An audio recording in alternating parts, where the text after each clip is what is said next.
SRGDS Matriculation News Channel. வணக்கம். இன்றைய திருக்குறள் அதிகாரம் 74. நாடு கேடறிய கெட்ட விடத்தும் வளங்குன்றா நாடென்ப நாட்டின் தலை. கேட்டினை அறியாததாயும் கேடு அடைந்த பொழுது செல்வம் குறையாததாயும் உள்ள நாட்டை நாடுகள் எல்லாவற்றிலும் முதன்மையானது என்பர். நன்றி. आज का शब्द चिंतन, डीप थिंकिंग, कल्पना, इमेजिनेशन, तर्क, लॉजिक, स्मृति, मेमोरी, बुद्धि, इंटेलिजेंसी, करुणा, कंपैशन. धन्यवाद.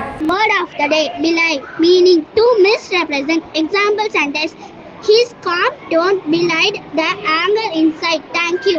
வணக்கம். இன்றைய பகவத்கீதை பொன்மொழி அத்தியாயம் 17 ஸ்லோகன் 21. ஏதேனும் எதிர்பார்த்து கொண்டோ பலன்களுக்கு இச்சைப்பட்டு கொண்டோ விருப்பமின்றியோ கொடுக்கப்படும் தானம் ரஜகுணத்தில் இருப்பதாக கூறப்படுகின்றது. நன்றி. வணக்கம். இன்றைய முக்கிய செய்திகள் வாசிப்பது SRGDS மெட்ரிகுலேஷன் பள்ளி மாணவி பி. கலைமதி. 30/3/2026 இன்று பூஜ்ய கழிவு தினமாக சர்வதேச அளவில் கொண்டாடப்படுகிறது. சுற்றுச்சூழலை பாதுகாக்கவும் கழிவுகளை குறைக்கவும் மறுசுழற்சி மற்றும் மறுபயன்பாட்டை ஊக்குவிக்கவும் இந்நாள் கொண்டாடப்படுகிறது. பூஜ்ய கழிவு என்பது எந்த கழிவும் உருவாகாத வாழ்க்கை முறையை நோக்கமாக கொண்டது.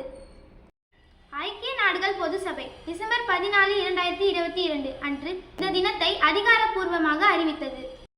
கழிவற்ற நிலை நோக்கி செல்லுதல், வட்ட பொருளாதாரம் மற்றும் கழிவு மேலாண்மையை மேம்படுத்துதல் போன்றவை இந்நாளின் நோக்கமாகும். நாம் செய்ய வேண்டியவை: ஒருமுறை பயன்படுத்தும் பிளாஸ்டிக் பொருட்களை தவிர்க்க வேண்டும். மீண்டும் பயன்படுத்தக்கூடிய பொருட்களை பயன்படுத்த வேண்டும். குப்பைகளை வகைப்படுத்தி அகற்ற வேண்டும். உணவுக் கழிவுகளை உரமாக மாற்ற வேண்டும். இத்துடன் இன்றைய செய்திகள் முடிவடைகிறது. நன்றி, வணக்கம்.